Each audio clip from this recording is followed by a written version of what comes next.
O tihei Māori ora, he mihi ana ngā mana whenua ki tēnei rohi, kai tahu te iwi, ka te māmoi, waitaha, tēnā koutou katoa. Nau mai haere mai ki tēnei whakanui, nau mai haere mai ki au tāku whakaihu waka, tēnā koutou, tēnā koutou, tēnā koutou katoa. Greetings everybody, my name is Grant Robertson. I'm the Vice-Chancellor of the University of Otago for those who haven't met me. I want to welcome you all here, colleagues, visitors, members of the Dunedin community, those here in person and online, to this very special occasion where we come together to celebrate the promotion of Professor Tony Moore to our highest academic position and to hear something of the mahi that has made this happen through his inaugural professorial lecture. This is a special occasion for Tony and his whānau, and I want to particularly acknowledge his wife Kirsten, daughter Alex, sons Danny and Cormac. And I understand Cormac's not with us because he is playing football in Christchurch. They did win today, so that's a positive thing.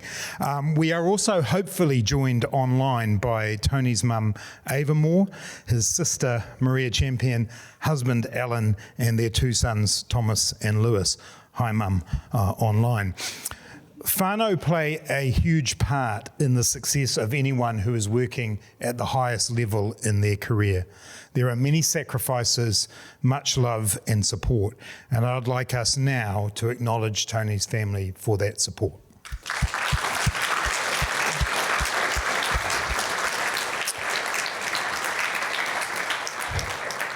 This occasion represents not just the opportunity to acknowledge a well-deserved and hard-won promotion, but also to understand more about Tony's work and his contribution to society.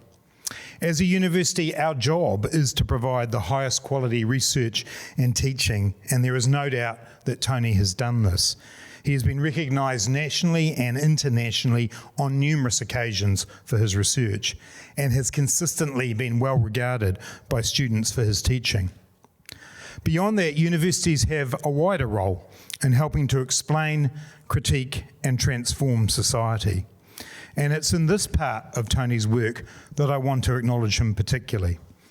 You all know what his speciality is, and he made the move from IT to surveying to take his understanding of technology to something much more. Maps literally guide us, but they also can explain and shift our understanding. Tony's translating the world around us into forms that can lead us to understand the world better, to reimagine it. He is literally presenting our world, or worlds, as we might be about to find out, to us and asking us to think again, to challenge our assumptions and to give us new insights.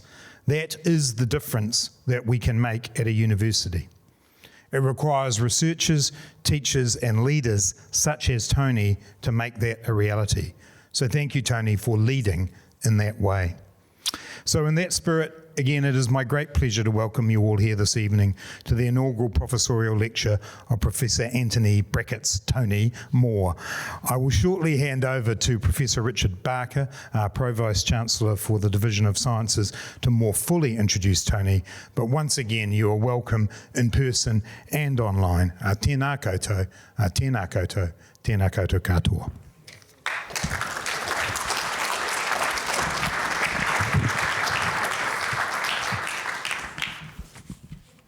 Vice-Chancellor, tēnā koe. Deputy Vice-Chancellors, tēnā kōrua. Professor Moore, tēnā koe. Distinguished Professor Hulber, tēnā koe. Friends and colleagues, tēnā koutou, tēnā koutou, tēnā koutou katoa. It is my great pleasure to introduce our speaker tonight, Professor Antoni Moore, from the School of Surveying, to give his inaugural professorial lecture at the University of Otago. As indicated by the Vice-Chancellor, Tony was promoted to Professor in February this year, and tonight we get to celebrate this significant achievement. Professor Moore was born in Margate, Kent, in the United Kingdom. Now, I had to go to maps for this presentation, of course, and from that I discovered that Margate is not far from such wonderfully named places as Snodland, Plucks Gutter, and Pet Bottom. And apparently James Bond lived in Pet Bottom with his aunt after he was orphaned. Professor Moore completed his secondary schooling at Chatham House Grammar School in Ramsgate, thereby ascending to the ranks of the old Roomians. Among such distinguished company as Edward Heath, former Prime Minister of the United Kingdom, and a bevy of high-ranking military officers and clergy, such as the Most Reverend Venables, the Archbishop Primate of South America. Distinguished company indeed. After receiving his Bachelor of Science with honours from the University of Portsmouth, Tony undertook a Master of Science at the University of Leicester before going on to complete his PhD at Plymouth. His PhD was on the application of spatial expert systems to integrated coastal zone management, and as such, it applies one of the first very primitive forms of artificial intelligence in spatial analysis. In preparing for these events, I always ask for something personal and unusual that I can share, and Tony volunteered that between undertaking his Masters and PhD, he spent a year working as a data manager for Pfizer. And while at Pfizer, he worked on the development of Viagra. I'm not sure what more I can say about that, so I'll leave it at that. Tony and Kirsten moved to New Zealand a month after their wedding in 2001, and Tony joined what was then our Information Science Department, initially as a research assistant, and then as a lecturer before he moved to the surveying in 2008. So tonight, we celebrate this progression fully through the academic ranks from research assistant to professor. As we have heard from the Vice-Chancellor, promotion to full professor at the University of Otago is far from easy. You must excel in all of the academic domains of teaching, research and service, and Professor Moore has truly excelled. Tony is a geographical information science specialist with a particular interest in spatial communication through maps and other geographical visualizations. As a researcher, he is productive and his research has impact. In his career to date, he has edited 2 books, has contributed 15 book chapters and 68 journal articles. A standout feature of Professor Moore's research is its interdisciplinary nature and breadth. His work has covered applications that include bluff oysters, New Zealand sea lions, parasitology, coastal zone management, active transportation amongst school children, bicycles and walking, etc., and the use of cartoons to better understand geographic perceptions of soldiers while serving in Gallipoli during World War I. His recent work includes the use of spatial analysis of indigenous farming systems using traditional Māori knowledge, in particular to establish and consolidate land-based links with tipuna ancestors and Te Ranga Waiwai, a place of belonging. As a teacher, Professor Moore has led geospatial information science at the University of Otago since he joined. His teaching is characterised as being research-led, which of course is a key imperative of university teaching, but even so, it stands out when it's well executed. And one of the things he strives to do is to bring in outside expertise to ensure that its students are exposed to teaching by domain experts. His teaching was recognised in 2016 by the Education and Professional New Zealand Geospatial Excellence Awards, and he also has received recognition from the University of Otago, the Otago University Students Association, OUSA, having been nominated for an OUSA Inclusiveness in Teaching Award in 2013 and a Disability Awareness and Inclusive Teaching Award in 2016. Service is the third domain in which applicants must excel to be promoted to full professor, and this includes service to the university as well as to the professional community. And in his professional community, Tony serves as the president of the New Zealand Cartographic Society and has been an active member of the International Cartographic Association for some time. And in 2014, the International Association awarded him a presidential pin for his long-standing cartographic research conference organisation and participation.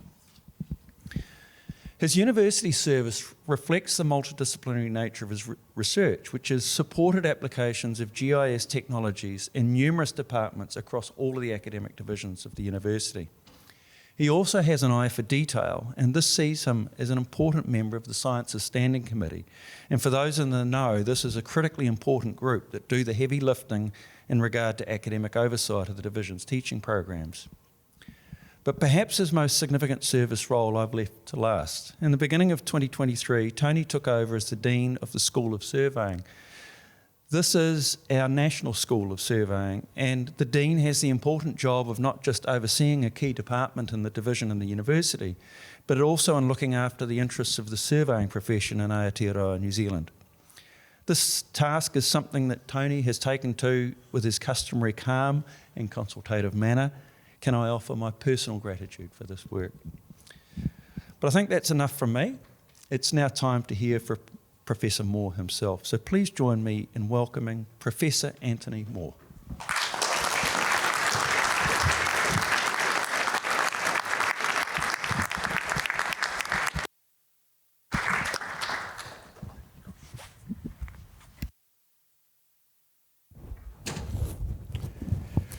Many thanks. Tēnā koutou katoa, ko Antoni Moore, toku ingoa, ko ingarangi te whaka paparanga mai, ko thanit te whenua tupu, ko stua te awa, he arangi e manukura au kei te ko otakau whakaihu waka au kei te kura kairuri. No reira, tēnā koutou, tēnā tātou katoa. Well, thank you. I'm honoured to be here. And now I've just got to explain why I'm here. As has been very eloquently expressed, I'm all about maps. And before I go on, I should kind of express how very touched on to see family, friends, colleagues here, and no doubt online. Maps, and not maps necessarily that we'd recognise, as has also been alluded to.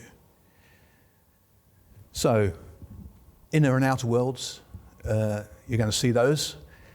An alternative title might be Maps of Space, Time and Beyond. Here's a map. So this is a map in development. I hoped it would be a lot more developed than this. It's a bit of a hybrid, and I'll use it to basically chart my journey geographically, at least. So I start off over here. This is Ramsgate, that's Margate, this is the Isle of Thanet, and this is East Kent. And this is me as a kid when I won the handwriting competition. Those who see my handwriting nowadays, I took about 5 minutes to write that. Well, no, that's a bit of a laugh. But anyway, £2, I bought this map of the local area and this pencil as well with the remains, reconstruction, because I've, of course, long since lost it. And so, maps have been with me since the beginning, and this is the National Map Series. And during my childhood, I kind of tried some things out. So I used that map to create kind of physical models of the local area. So this is Thanet in all its glory, and I attempted the area to the south of that area here, but I kind of left it unfinished. It was a bit too intricate. It's the Dover area. I kind of ran out of time and went to university. So that's the whole thing there. So I was making maps. This is another map that I made, and this is kind of indicative of the kinds of maps I'll show later on. It's a Monopoly board. It's very kind of localized to Ramsgate. And it's a bit of a mental map, really, because I've kind of prioritized certain areas, like, for instance, where Mayfair should be is the cul-de-sac where I used to live. And where jail is supposed to be is that self-same grammar school. It can't be that bad, though, because I'm here. So I guess I'll put this up here kind of really just to say that maps aren't just the kinds of maps you buy in outward bound stores and Whitkills and so on, but are also can come in many forms. So we return to this unlabeled map, and we move from East Kent to various areas. This one here, this is actually the coast of Fiordland, but this island is actually unfamiliar. This is actually Portsea Island. This is the University of Portsmouth where I did my undergrad. And this is, here is Plymouth Sound and Plymouth itself, part of the Southwest Peninsula. It's been rotated and so on. And somewhere in the interior is Leicester. I don't know where. So Leicester's where I did my master's and Plymouth's where I did my PhD. And this just kind of charts my growth. One of the first things I realized was that when I moved out of the house, basically you could make maps with computers. And this is where, in Portsmouth, I was introduced to GIS. And you saw that physical elevation model of East Kent. I was kind of making localized kind of coastal models like this, part of my undergraduate dissertation to measure erosion using photographs. And of course, kind of fast forward, kind of over 30 years later, where's GIS now? It's basically everywhere. So anyone with a smartphone able to access Google Maps, there's your GIS right there. And we almost use it without thinking about it. And of course, digital GIS is everywhere. And GIS will pop up, geographic information systems will pop up regularly today. I did degrees in geography.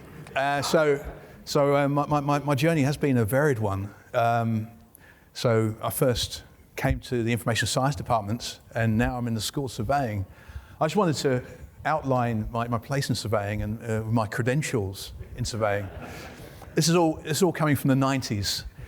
So I spent a long weekend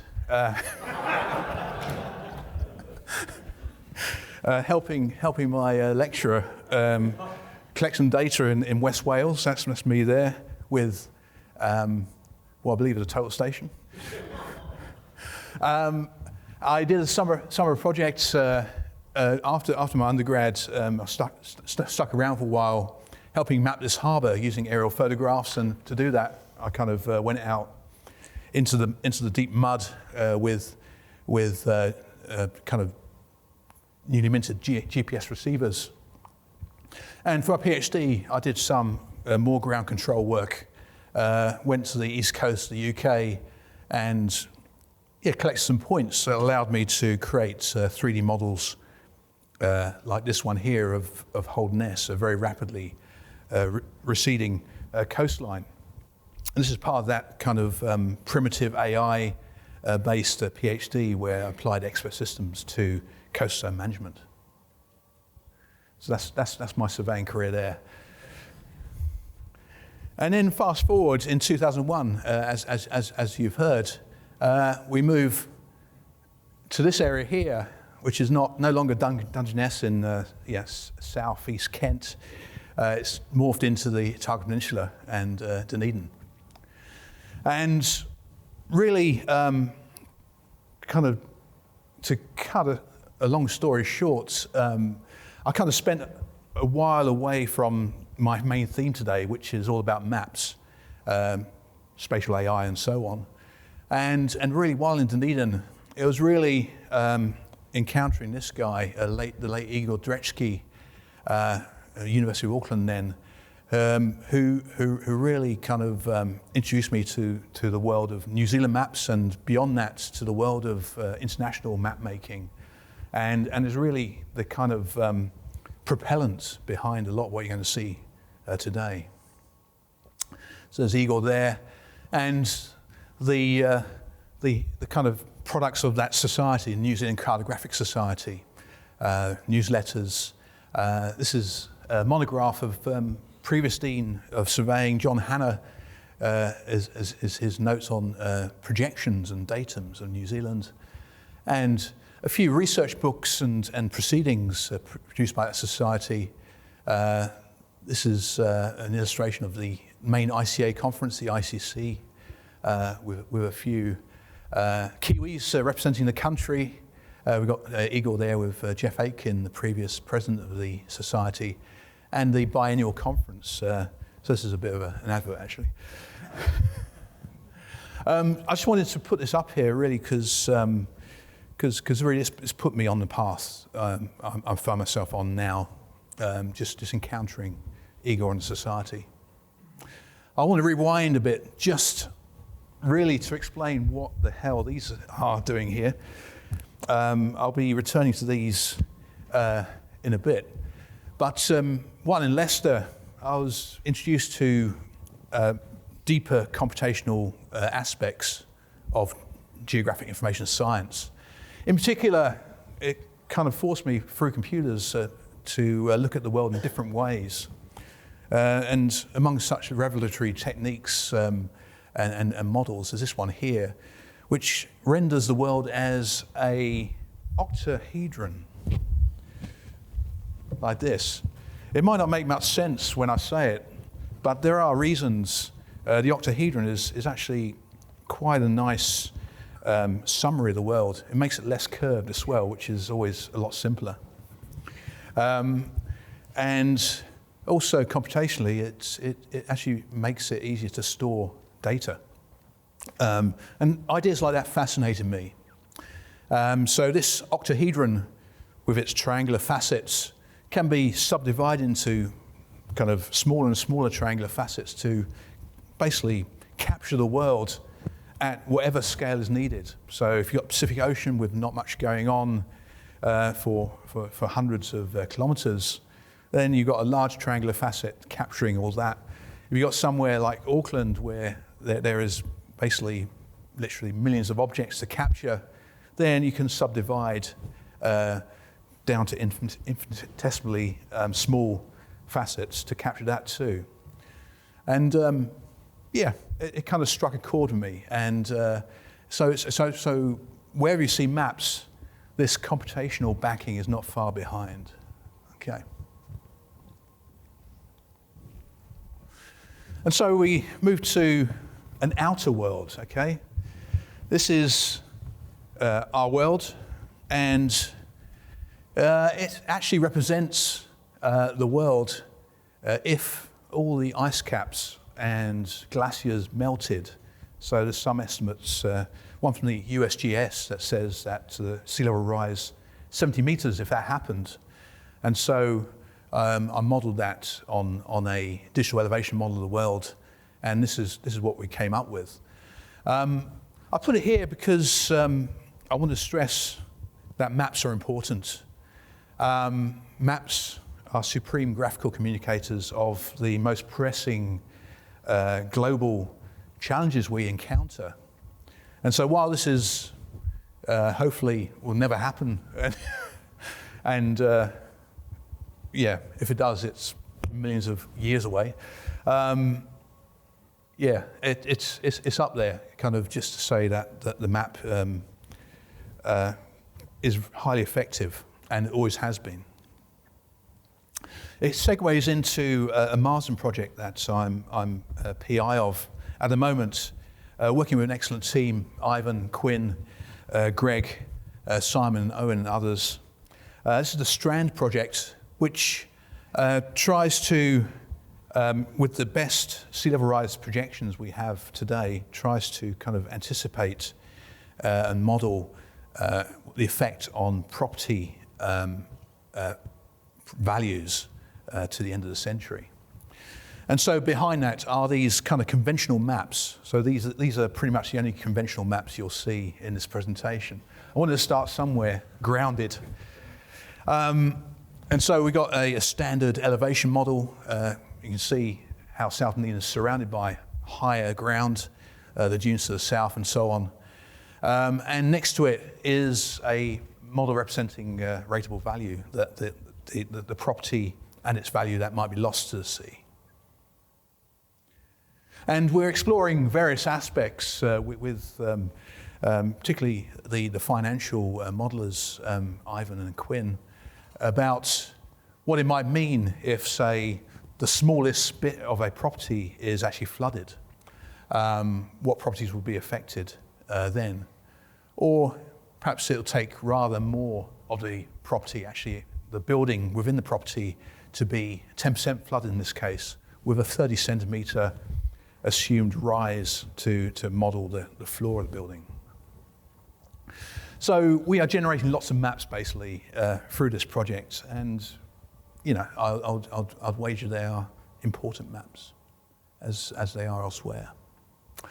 The power and influence of maps has always been with us, of course. We've got the computational power we hold, you know, through our phones and access to map interfaces like Google Maps and Google Earth and OpenStreetMap, you name it.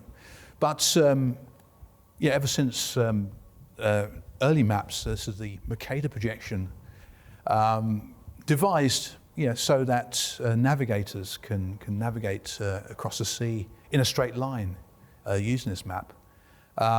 This is an enabler of progress and very powerful in its own right.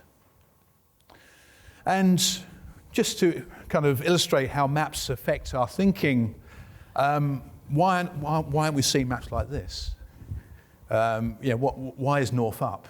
You know, north being up is basically assumed, but really, what I'm saying is that maps form a large part of our mental model, and are kind of they're ingrained in all of us, I think.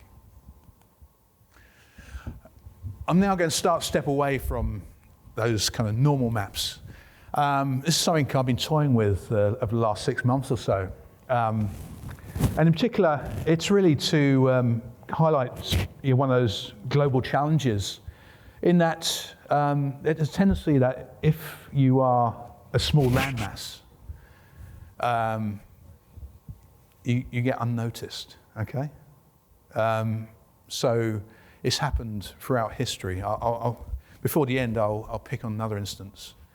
Why don't we make maps that basically highlight these specific nations and dependencies that are under threat from sea level rise, so they become more noticeable?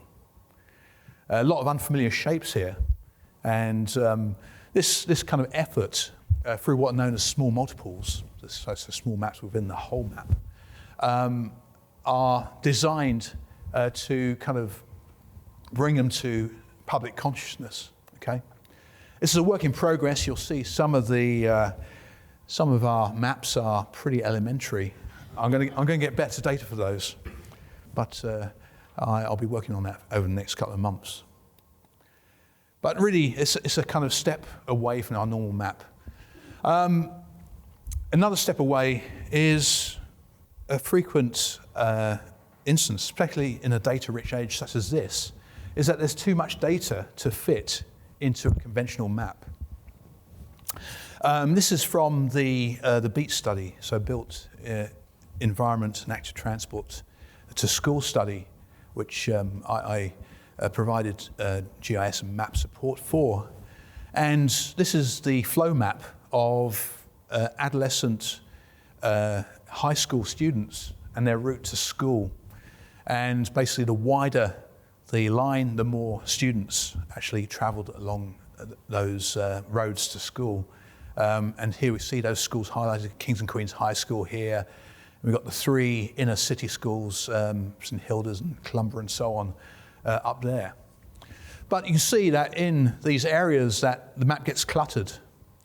And so I'm exploring with expanding space, basically pulling space apart so as to let the data flow in.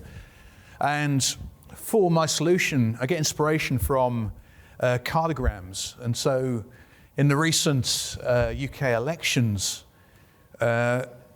you'll see maps like this from the Financial Times, where the biggest electoral district in the Highlands of Scotland is equal in size to the smallest electoral district in the middle of London. And this highlights basically what each district voted. And you can see quite clearly the move from blue Conservative to a red Labour in this recent election. And so this uses a similar principle to pull apart space so as to allow this kind of congested commuter route to school to breathe, so to speak. And I've used it in other instances as well. With Kirk, a kidney physiologist, we've got here a pulled apart space which reflects the dissemination of a kidney analysis technique from where it was devised in Washington to where researchers and students took them to basically work on the technique themselves. Most of them were in the States, so I pulled apart the States to make these kind of routes to the West Coast and to Texas and so on apparent. But I still retained the rest of the world, so you've got Japan up here and Europe over here and South Africa and South America and so on. And I applied a similar principle to our most recent review in surveying too. Same thing, these are the members, the good staff, the excellent staff of the School of Surveying, and their collaborations and links. As you might expect, most are within the university, and a few more are within New Zealand. So I pulled apart New Zealand to make those apparent, and the rest of the world is around it. Europe is basically starting here with Portugal and going right the way around to Scandinavia up here. So the principle is, yeah, you can step away from your conventional map and start to pull it apart.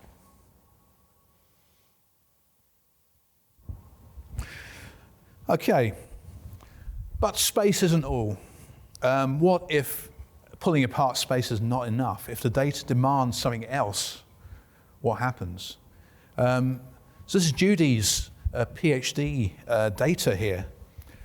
So Judy Rodder collected lots of data of dolphin tracks over 2 years. And here they all are, some 50 dolphins in Tawaio Bay. And here, time is important. So, the same solution of pulling apart Tawaio Bay to make room for all that data didn't make as much sense in this case. Judy was interested in the temporal behavior of these dolphins. And so something else is required. So let's illustrate a solution here. So we've got 50 dolphins here. We selected 6 dolphins here with their paths through space over 2 years. We split them into seasons, so there are 8 seasons in 2 years. And we basically represent each of those seasons in turn in a diagram. And so I'll illustrate the building of that diagram right now. Highlighted in blue are the 3 dolphins that were seen in the first season. Dolphin 232, 134, and 183. They don't have names, apparently. I'm sure. And we summarize them by their average position. We then try and calculate the shortest path that will pass through each position and through the traveling salesperson problem, which I don't have time to go into right now, but it's a well-known computational solution to such things. We try and work out the shortest path. This one's quite simple. Having done that, we've got a sequence of dolphins which we can represent in a part of a diagram. This is the first season here. 232 is on the path to 134 to 183. The white space in between denote the distance between those dots. So what we're going to do is really, if dolphins are close together in a season, have them close together in a diagram. Then come season 2, we can then look at where those dolphins are next, plot a path through those dots, and then represent that in the next season. And we can see the trajectory of the dolphins as they move relative to each other in general, season to season. And so we can move through the seasons in this way and build up the diagram, seeing how dolphins change relative to each other. And it's just a way, if you recall, that mess of a map I showed you at the start, it's a way of making sense of that map. So that's far easier to read than 6 space-time paths. If we now return to this full population of 50 dolphins, then we come up with something like this. So this is not something to kind of appreciate at a glance, but something to pore over. And so we can pick up on instances like this, with dolphins in orange here moving broadly in the same direction and generally close to each other, okay? Things that are impossible to pick out from here. This isn't, of course, the only solution to time-intensive data. We can actually give time its own dimension. We can do that. I've only been dealing with 2 dimensions. We've got a third. Why not use it? This is a very old idea coming out of human geography by Torsten Hagerstrand, a Swedish human geographer, and basically wanted to kind of draw attention to the individual space-time paths of people, how they kind of interact with each other. And so we've got the basic graphical element of the lifeline. This is the path of someone through space-time. A vertical line means someone is not moving. They're moving just through time. And if they kind of have a trajectory across space, they are moving somewhere also through time, of course.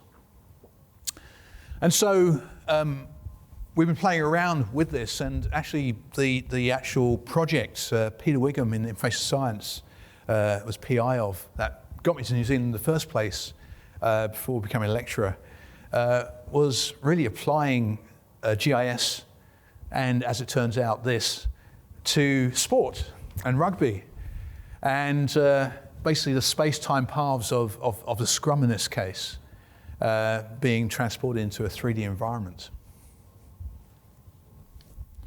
And with that and a sporty emphasis, we move on to the second of 3 chapters. This is a truncated isosahedron, in other words, a football. And this is far from a projected piece. This is actually quite impressionistic. It's actually my Strava paths over about 5 years, running and walking across Dunedin. And it's much distorted, so I'll kind of pick out some landmarks. This is Otago Harbour here. Andy Bay Inlet is here. This is Waverley. This oil mirror image is a total accident. I don't know where my data's trying to tell me something. And so homes around here, you can see the density. It works on the same principle as that flow map of the adolescent high school students. And over here, you'll see a strange shape in Botanic Gardens here. This is where I spend my Saturday mornings. A shout out to the park run, which got me into this in the first place. Eagle-eyed people will notice the Octagon and Morrow Place. Anyway, it's all on here. And it's meant to signify a step away from the outer world into the inner world. We've already seen it with the dolphin data. We've really kind of personalized that dolphin data. We've seen it with the paths of high school students as well. This is very personal data, that the kind of data that we didn't collect 100 years ago or more, but as now, with the devices we have, we are doing quite regularly.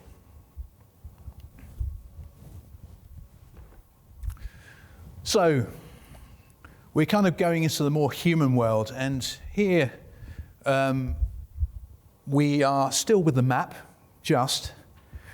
and this is work done with Christina and Mariusz and Christopher on a what if. Based on that 3D space, which has space and time, what if a lifeline like this, the path of a person through time-space, was replaced with a comic strip, okay? A comic strip. it makes sense in a way. Because that space-time path does hold a story. That story could be told in graphical form. Here's a simple one, commuting to work. A guy out of his house commutes to work in a traffic jam, goes to work, and works. And so we've transplanted that onto a space timeline. This is a vertical one. The person at their house, commuting, work, lunch, work again in the afternoon, commuting back, and then back home.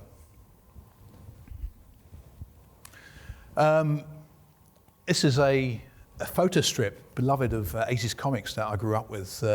So while I was making maps, I was also reading comics. And Don McKinnon, who used to be in the School of Surveying, he had an odyssey across America with a few of his mates on motorbikes and took loads of photos and kindly kind of lent them to me and gave me the story behind them. And I put them into a photo strip like this, the story of Don's odyssey across America. He also gave me a load of GPS data too, which I turned into this. This is that space-time 3D space. And to make sense of this is the Canadian border. So we're looking kind of broadly southwest here. This is the Pacific coast. And Don, starting here on the east side of the Rockies, basically is making his way with his mates to the west coast of the States, climbing through time. And why not? Let's put it into a virtual environment too, so you can experience it. I won't mention virtual environments that much, even though I've dabbled in it quite a bit, but you can see kind of that comic strip along the top of this kind of curtain in space-time. So it's a kind of hybrid inner-outer world. Don's inner experience of his trip represented in a tenuous, not tenuous, but a tentative map, or a just map. Okay, still in this area of inner-outer, again with Kirk and Greg, I've been examining the mapping of the body. So take the principles of Google Maps, and people have tried to map the body before using cartographic techniques like this one here. What me, Greg, and Kirk were interested in, though, was in particular the function of Google Maps that allows you to say, okay, I want to get somewhere. What's the shortest route? So this is how I got here. I put in the route from the School of Surveying, and I drove, and I'm now parked just outside, obviously. Alternatively, I could have walked. I might have walked, actually. We want to take the same principle, so that calculation is dependent on the network of roads and paths connected together topologically. The human network, the human has networks too. It has basic cardiovascular networks. It's got nervous networks, endocrine, hormone-based networks, digestive, and so on. And so what we're doing is investigating the flow of materials through the body, blood, things like salt, how they're dealt with in the body, using the GIS's kind of network analysis, much the same way that Google Maps uses network analysis to plot the shortest route from A to B. And the last thing in this section, very, very human, is stuff I've been doing with Peter and Brent quite a while ago. You might have heard work with bluff oyster fishers. This is one of the products of that. Very much an inner data source, which is basically the innate knowledge of these oyster fishers and their knowledge of grounds. And this is the sum map of basically them drawing on a large A0 plan of Foveaux Strait where they used to fish, and they named these grounds. One oyster fisher saying they fish somewhere like Ragdi over here might not be a kind of solid basis for mapping. But if you've got about 17 saying, yeah, the west bed's about here, then we've got mapping by consensus. Again, very much, it's a conventional map, but it's very much got very personal data. Inner, outer. And so we move into our last world, move into the brain. We leave geography and space, well, not space, just geography behind. And this one here is signifying the inner world. So this is an isosahedron, and it depicts a graph network of musicians of the Dunedin sound and the bands they were linked to. So this is based on a graphic I developed for an exhibition at the Hockin Library about a couple of years ago. The data I got for this was from this chart, it's kind of a Gantt chart of the scene, starting in 1977 over here, going through to 1993 pretty much, and the longevity or not of the bands in the scene. You can't see them so well here, but with each band there's a list of musicians, and Bob Scott, the bassist with the Clean and the guitarist with the Bats, he made this chart and there's a challenge around here saying, if someone can link these musicians together, you're welcome. So I did it for this exhibition, and this is what we got: a graph of all those 250 odd musicians with the 100 odd bands they were part of. So we got the Chills over here. The Clean is somewhere up here. There it is, and so on. The Lanes are over here somewhere. There they are. Yeah. So you can pore over this and kind of. You can probably start with Peter Guttridge, who's involved with 11 bands.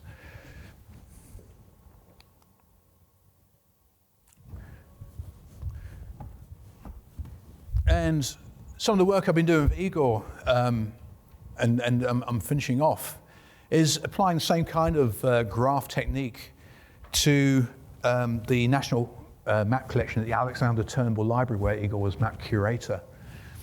So basically it's a radial graph capturing the unpublished collection that Alexander Turnbull has.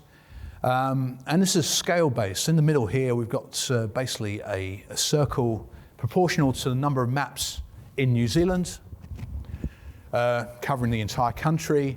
And then we go out into the North Island, down here into the South Island. There's not so many South Island maps, you see. Lots of North Island maps. So island scale.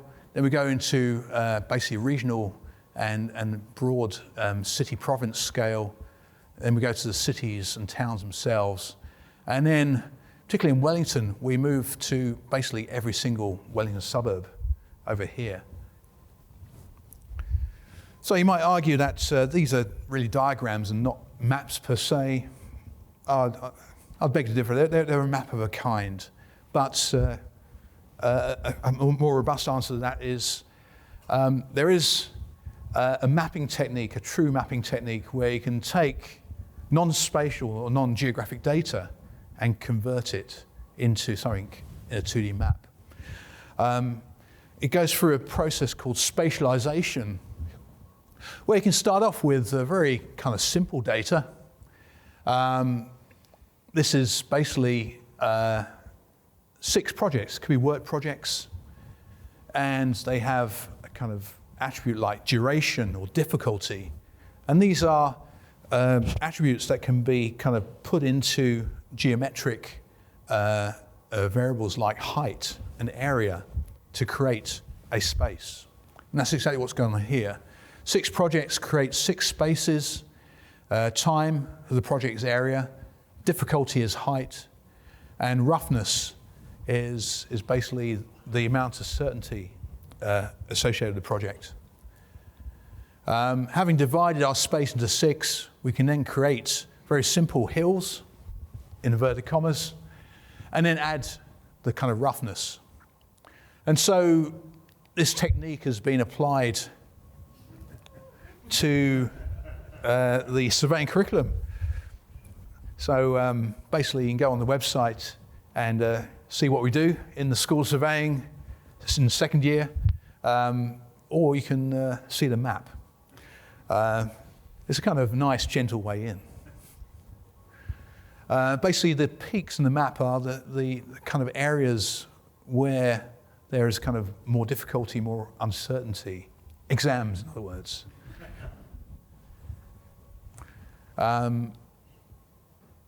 There we go. So it's an inner world. It's basically doesn't exist anywhere in the geographic world, but we've kind of rendered it as a map.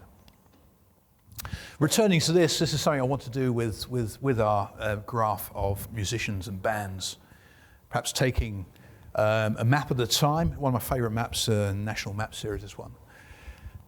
And kind of superimposing that graph on that. So this is a kind of conceptual model, and this is where I want to go with this. So return now to our last topic, the power of maps. We've seen the Mercator projection, used for navigation, but also source of a lot of misunderstanding as well. So basically, the Mercator forms a huge part of our mental model of how we perceive the world. It is pretty much ubiquitous, but certainly in my childhood. And you can see the kind of size of equatorial countries like Africa and South America. And returning to that kind of size is everything principle. The bigger you are, the more notice you garner. Basically, this kind of cartographic lie is perhaps something that should be rectified. And people are doing this. This is one of the latest projections to come out, the Equal Earth projection. This is where you see Africa, South America, the Amazon rainforest, in their true size relative to the rest of the world. You can see it's huge. It's kind of even rivaling Asia a bit. It's in the same kind of ballpark now. Whereas here, Asia is basically far and away the biggest. So it kind of underlines the message that maps have power, okay? And kind of power so that if the map's not telling you what you want it to tell, you feel compelled to do stupid things. So yeah, so we got the Sharpie gates and this hurricane affecting Alabama when the data tells you different. And so basically the power of map lies within. So it's in this kind of inner category. And I want to kind of just highlight one last thing, one last project. And we kind of return to conventional maps. And something I've learned from my time in information science is basically how do you get data from us humans about how well a map works or how well an interface works. And I got introduced to something called usability testing. And I kind of show this in relation to this SAND table, which was developed collaboration between information science, computer science, or school computing as it is now, and HEDC. The first bit about the sandbox or SAND table. It's a tangible augmented reality technology. Okay, it's basically a 3D mapping technology with a physical map, and it originated out of MIT. And this is basically one of the prototypes. And this is pretty much where you take a medium, in this case it's clay, not sand. The surface is picked up by a 3D camera and is basically processed so that it creates a map, a contour map, which is then projected back onto the clay. Same principle for sand. Okay, this happens very quickly. 3D camera, this is a Microsoft Kinect that you'll find with an Xbox, picking up a point cloud of the surface, gets processed, contour map's created, color contour map, and that's projected right on the sand. And it happens really quickly, so as you move the sand, the contour map gets updated. We wanted to assess how well this is working in teaching. Terrain principles and hydrological modeling. So basically concepts like slope and aspect, which way water flows on surfaces.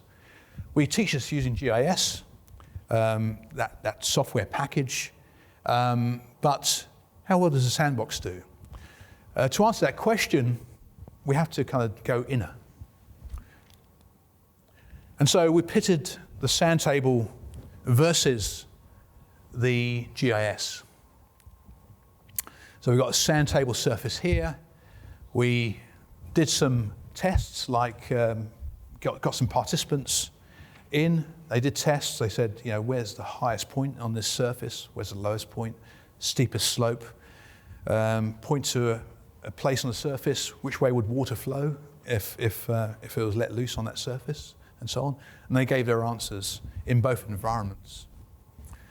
They were also asked about their kind of satisfaction with both environments, and they also timed in their tasks too. And so for usability, our inner world, or the inner world of the participants, told us that sand table was by far the most popular technology. It was the quickest technology, but gave us the more wrong answers. It doesn't mean that you reject the sand table altogether. It kind of leads to the conclusion that you'd use the sand table perhaps as a kind of an entry gateway technology to introduce the concept before following up with GIS. GIS really didn't stand a chance because I've shown you Google Maps and Google Earth, which all the data's there for you, but this is a proper GIS, so to speak. This is ArcGIS, the market leader that we use in our teaching and research. And this is basically what you see when you open it. It's basically not that user-friendly. Where do you go? You've got thousands of analysis and mapping techniques down here to choose from. You've got no data to kind of entice you in.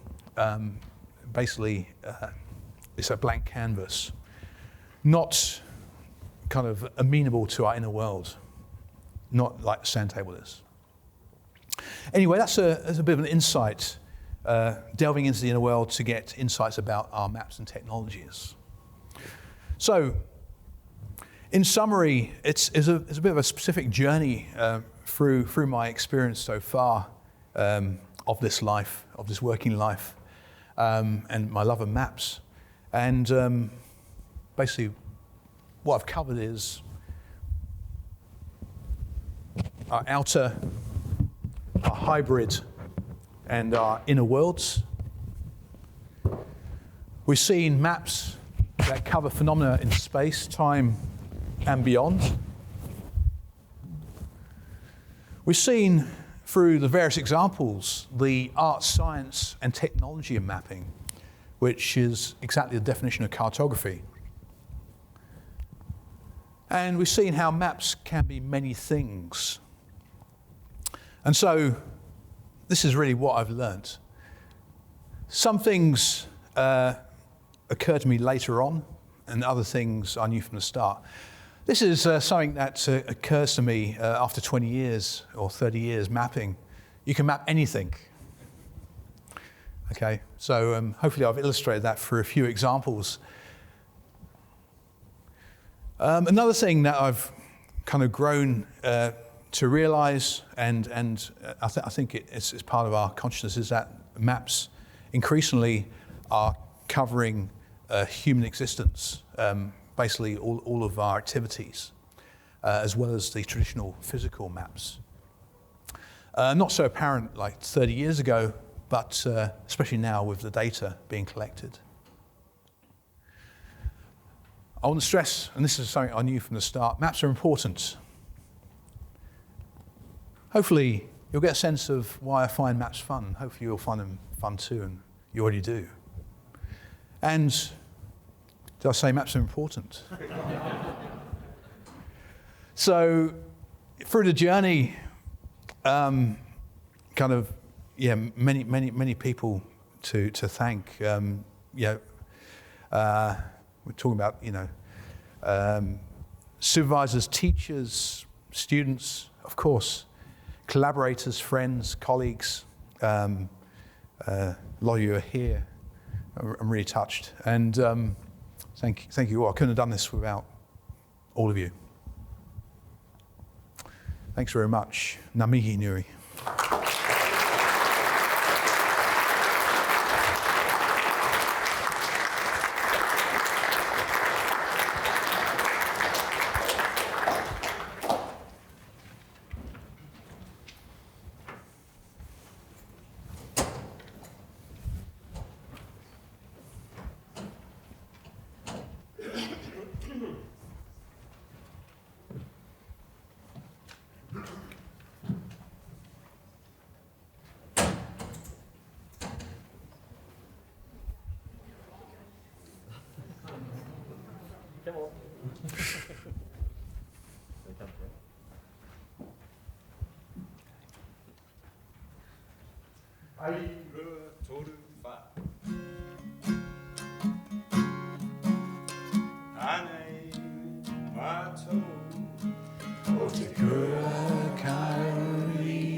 Tēnā koutou, tēnā koutou, tēnā koutou katoa.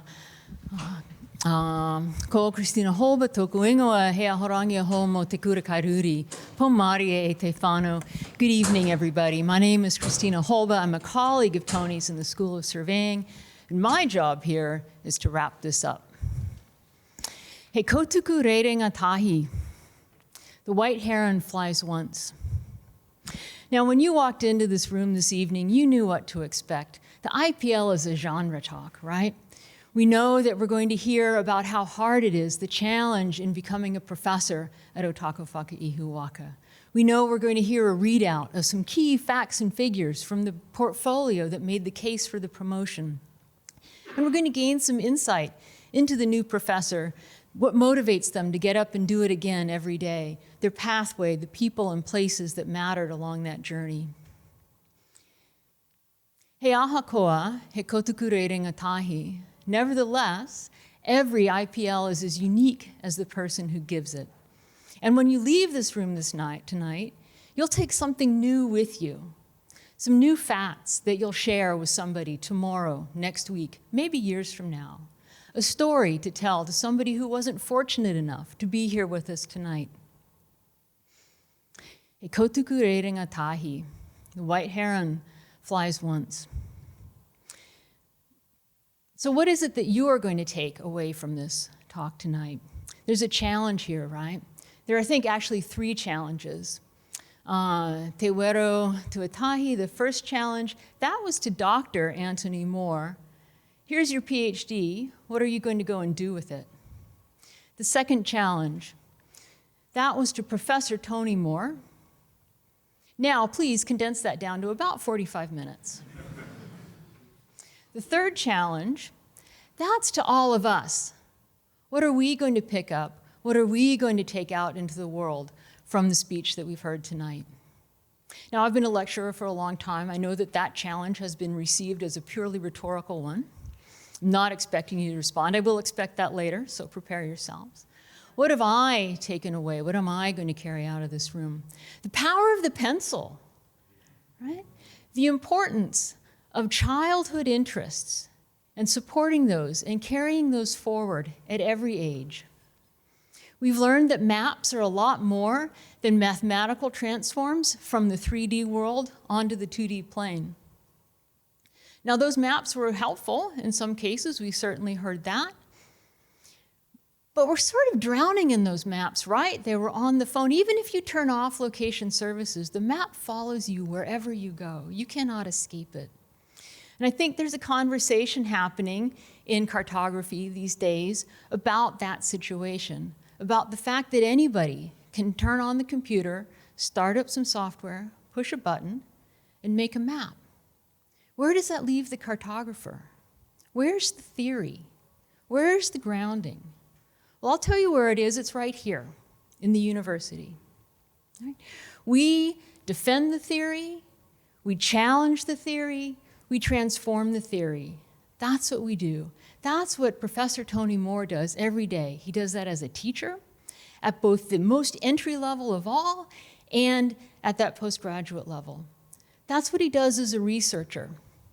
He kotuku reiringa tahi.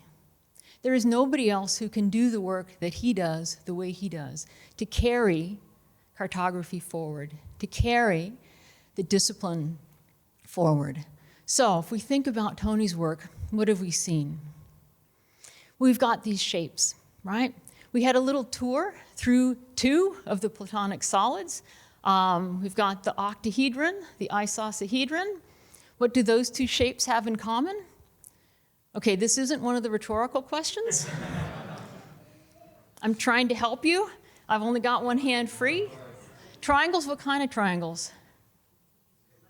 Equilateral triangles. Now, I'm a little disappointed that the tetrahedron didn't get a look in, although, if you ask Tony, he'll explain why. These shapes, well, the octahedron especially, has symmetry about its equatorial plane. It's an important shape, and it helps for making these maps of the world. Something we saw about Tony's work, why do we need these shapes? That 2D plane cannot contain the questions that he wants to ask and answer, these questions that are about the human condition.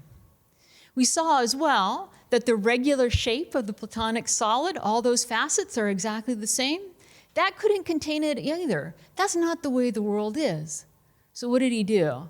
He truncated the vertices of that ideal shape and got 2 other kinds of facets out of it, and a whole new way to look at the world. That's what we do in the university. That's what Professor Moore does. He bothers the theory. He defends it, he challenges it, and he transforms it into something new. And the questions that he's asking and trying to answer, those are about the human condition. Right? There was a word he used, this is our second test question for the evening. There was a word he used to describe what he was doing. Anybody remember? Oh, no. We've got a front row of luminaries here. One of them knows it for sure. Oh, it was the inner world, but there was another, I don't know how to demonstrate this. I can't form myself into a, what did he call it? Professor Moore, what did you call it? All right, spatialization, folks. Spatialization, right? Asking and answering questions about the human condition, about what it means to live on this earth in these times, using the cartographer's tools and applying them to things that we don't think of as being inherently spatial, but this is what he does, right? He kotuku reiringa tahi. This is a unique, this is a different, a completely original way of looking at the tools in the cartographer's toolkit and saying, I can help all of us understand this world better. Right? That's what each and every one of you lecturers, you researchers, you students here tonight, that's what we all do in the university. And it matters a lot, and you can't be replaced by the software that you turn on. You can't be replaced by the button that's going to be pushed. It matters that it's you, and it matters that it's Tony. Now to wrap up, I want to talk a little bit about Professor Tony Moore as a colleague. Tony is one of the most intuitively inclusive people that I know. He's an excellent listener. At least he listens to me a lot. I think he listens to other people as well. He's an excellent listener. He believes that there's a right starting place and a right degree pathway for almost every student who arrives and who is willing to put in the work. And when those students do arrive in our FARE, Tony is highly regarded by his students and as a teacher and as a mentor for the way he gets alongside, for the way he helps students develop the projects and pathways that matter to them. We just did a not great job of singing our Waiata, but we got through it. The school Waiata that we sang a few minutes ago was written by Mariana Tepo. We mix it up a little bit from time to time. I think that showed that's all right. We sing it together. We've been singing this song at our important events for about a decade now, and we practice it along with other Waiata together in between. For most of that time, we've been called to sing by the voice and the guitar of our colleague, Dr. David Goodwin. When David died, without skipping a beat, Tony opened up the case, picked up his guitar, and kept us singing together. No reira, tēnā koutou, tēnā tātou katoa. Ngā mihi mahana e hoa. I'm so proud of you, and this is such an excellent opportunity. I now have two other things to do. I've got some stuff to hand over, and then I have to remember to invite you all to the staff club to inspect the shapes. This one is an Archimedean solid, not quite as classic as the other two. Tony.